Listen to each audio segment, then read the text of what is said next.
La lettre perdue du vent perd feu sur l'amitié et en situation initiale. Dans un village perché sur les nuages vivait une petite fille nommée Yuna. Elle avait un meilleur ami, Noé, qui habitait sur la colline d'en face, au-delà du ciel rose. Chaque semaine, ils s'écrivaient des lettres en papier de plumes, livrées par des oiseaux messagers. Leur amitié volait comme les cerfs-volants.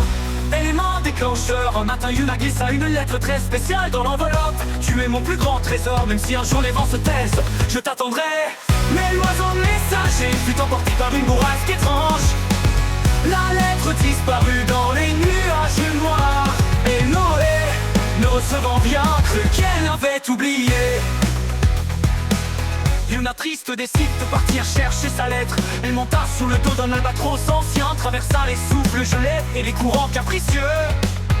Elle rencontra une sirène du ciel, gardienne des mots perdus, et affronta une tornade qui parlait à l'envers. Chaque étape la rapproche de la vérité. Au cœur d'un orage suspendu, elle a trouvé un arbre fait d'enveloppes accrochées. Parmi elles, sa lettre brillait faiblement, mais pour la reprendre elle devait y ajouter un mot pardon. Car parfois même la tempête peut bénir. D'un souffle sincère, elle écrit l'arbre et sa tombée la lettre. L'oiseau messager reparut, guéri du vent. Il livre la lettre à Noé, qui la lut les larmes aux yeux. Il sut qu'elle ne l'avait jamais oublié. Depuis Yuna et Noé n'utilisent plus les oiseaux. Ils écrivent encore mais glissent leurs lettres sous l'oreiller. Car chaque nuit dans leurs rêves, le vent les transporte l'un vers l'autre. Et dans le silence du sommeil, leurs mots se répondent.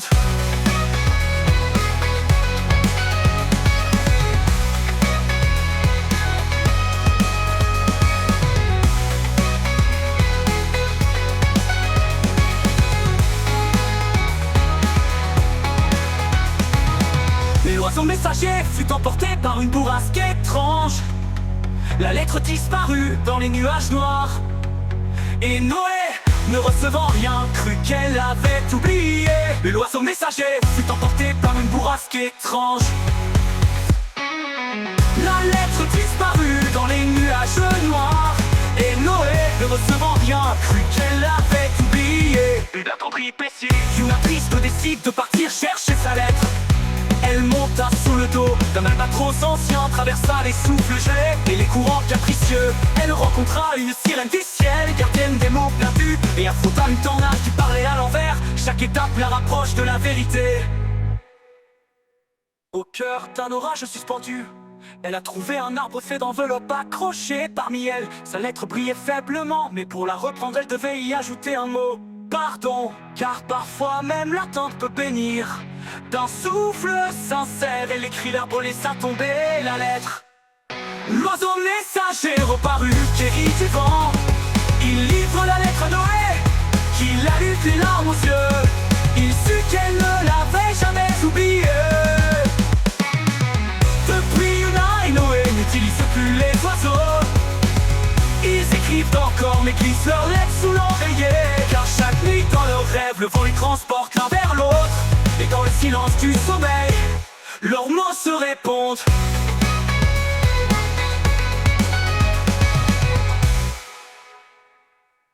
Depuis Yuna et Noé n'utilisent plus les oiseaux. Ils écrivent encore mais glissent leurs lettres sous l'oreiller. Car chaque nuit dans leurs rêves, le vent les transporte l'un vers l'autre. Et dans le silence du sommeil,